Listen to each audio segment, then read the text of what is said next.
Hey, how's it going, ladies and gentlemen? Welcome everyone to my Black Clover episode 68 and episode 69 review of the anime. I just want to say thank you guys for all your love and support on episode 66 and 67. But enough talk for me, guys. Let's jump right into it. So this right here is episode 68 of the anime, and it's filler. We get a filler episode, which is kind of weird to me. I'm surprised that we actually got this. Like, this wasn't in the manga whatsoever, but the basic knowledge and point that we get in this episode is it's Captain Yami versus Jack. And Jack, of course, is the leader of the Praying Mantises, one of course, the Magic Knight Squadrons. And we know from their relationship that they usually hate each other, but like each other as well. We get the moral of the message in this story that the more you fight, the more closer you become as friends. Because, of course, Yami, even though that he might hate Captain Jack, we can tell that they are friends as well. When I'm watching throughout this episode, and this is just manga as well, that I could see why they put an episode like this into the anime, because down the road we get, of course, more segments of them, but it's kind of at least a little bit cool that their relationship is at least kind of growing a little bit, them being best friends, because we haven't really seen that from Yami. You know, every time that we've seen through Black Clover, we've always seen, I guess, a best friend side. For example, like there's Luck and Magna. They've been together ever since they joined the Black Bulls, been on missions, and they're best friends. We can see Asta and Noelle, them always closer in every single episode. So it's kind of cool seeing, you know, Yami gain more of his development and finding a best friend, which is Jack, even though that he might hate him and always wants to go into a life or death battle within this episode. And we get this when Asta, after he was blown from Noelle's, of course, water magic in last episode, when Asta said that he actually liked Noelle, and of course Noelle was really scared and kind of at least happy as well, and he was kind of forced into this fight with Jack, that of course they can't fight each other because this is a festival. Why not have a cooking standoff? While Yami cooks squid, Captain Jack cooks his sliced up meat. He gets Baha or Seke in his side, and of course Yami gets Asta. Whoever, of course, sells the most product wins. It's kind of their friendly rivalry when you look at it right here. Down part I could say this episode is just Seke, you know, Baha, whatever you want to call him. He's a character that just gets on my nerves. He doesn't really have any good character development. I think he's just there to kind of stir up the comedy in Black Clover, but to me personally, I just kind of find it a little bit annoying. The cool part I could say throughout this episode, I don't know why I didn't figure out this sooner in Black Clover, but the granny right here, we see the little granny again, and what I'm saying by that is we've seen her character when Asta and Yino came to the Clover Kingdom to take the Magic Knight exams for the very first time. Remember when Asta bought that purple squid on a stick and then afterwards had to use the bathroom after the Magic Knight exams were all done?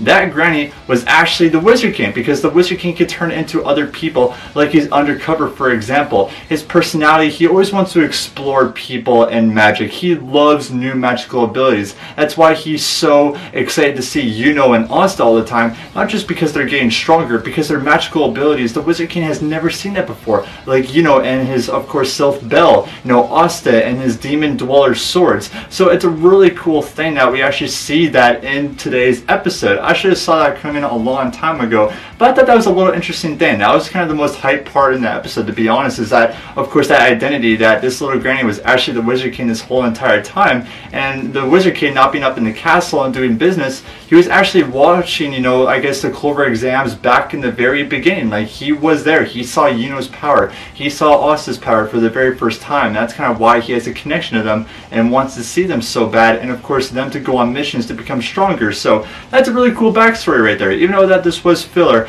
I thought that was really interesting. And of course, you know, in this episode as well that we've seen, he has to go back because they had to do all the markings and tallies from the stars that, of course, the Magic Knight Squad have got throughout the year to see who is placing through, of course, the Star Festival. And after all that, we get the return of the cave again. This was a cave, of course, you know, when the Black Bulls were versing the Eye of the Midnight Sun. It was that big battle between the Third Eye and Light versus, of course, all these Magic Knight captains and the Black Bulls. We get brought back into this perspective here again. You get the Dimension Slash from Yami again, which was introduced into the Underwater Temple arc that he used against Vito. It actually just killed him with this move. And I want to see more of Captain Jack right here, because mostly all that we got from Captain Jack within this is always his blades. We don't really get a lot of development from that, and I'm actually really sad because I feel like every single time we see a Magic Knight captain throughout the anime, we see all these cool and powerful moves and something always different. But I feel like with Jack, Jack, it's just his two blades on both of his arms. Like, that's all he could use. Like, yes, they're powerful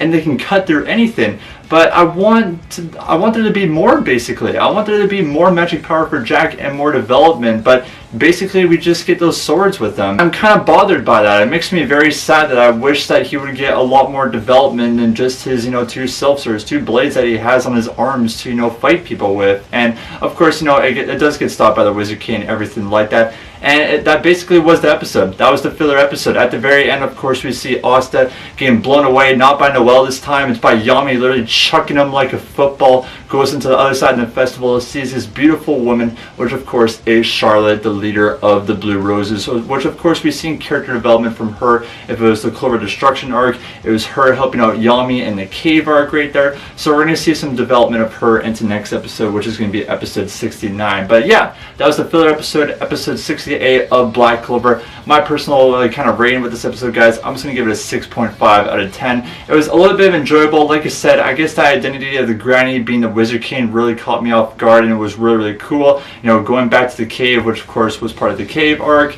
and everything, just a little bit of Easter eggs here or there. That was the episode for me that I enjoyed. Other than that, it was just mostly blah. I already want to move into the next episode. But yeah, enough talk of episode 68, guys. Let's jump into episode 69 of the anime. Now we jump into episode 69 of Black Clover, and this episode, it mainly focuses on Charlotte, the captain of the Blue Roses, one of the Magic Knight squadrons. And I feel like within this festival arc, we're getting a lot of character development from the squad members. It makes sense. It's the Star Festival. It's supposed to represent all the Magic Knights and their accomplishments that they have done throughout the year. We didn't really get a background with Jack, but we saw him, of course, with Yami. And in this episode, we get character development from Charlotte, because we didn't really have a character development for Charlotte yet within this series. We've only seen her bits and bits throughout Black Clover, like the Clover Destruction arc, this arc right here, the cave arc when she saved Yami from the Eye of the Midnight Sun. So it was really cool seeing her development throughout this series.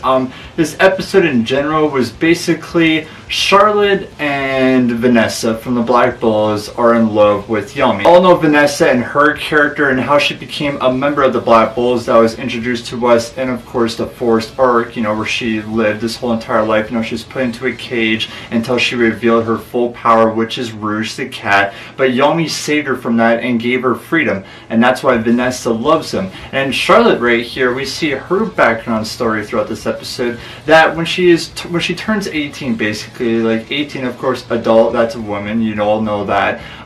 She kind of has a curse placed on her, and this curse is, she has to try to find a man who's strong, independent, and honest. That's basically what this is. And Charlotte, from her character, we've seen this throughout the ending of last episode and this episode right here.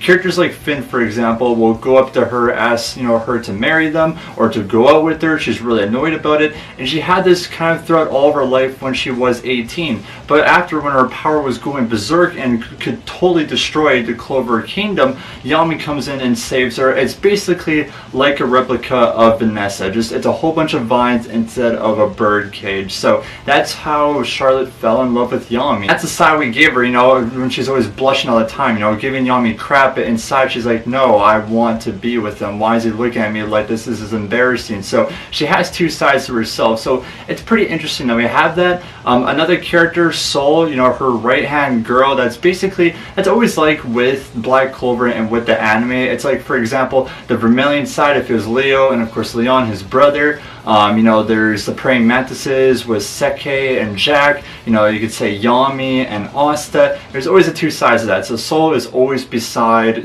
Charlotte this whole entire time, calling her sis, trying to motivate her, get out of her comfort zone. The thing that changed the anime that was different from the manga was the cosplay contest, because when I was watching, I was like, that is not part of the manga, because the drinking contest is by far the funniest, because you think that Vanessa would win this, right? They're having a contest to see who would go out with Yami, and you see Vanessa take this first drink. She's already drunk already. Charlotte's not used to this. She's drunk. So it's kind of a funny thing, but basically it's like comedy introduced into Charlotte's character, and that's what episode 69 of Black Clover was really about. It was a little bit interesting, but not really my forte, but I'm mostly excited for episode 70, because episode 70 is definitely going to be a heartfelt episode. It's going to be an episode where we're going to get introduced into characters, and these characters are definitely important for Black Clover. This is something that I'm pretty sure you guys have seen her into the opening or the ending of Black Clover, so it's going to be interesting of how they're going to introduce it, and I'm very excited for it. But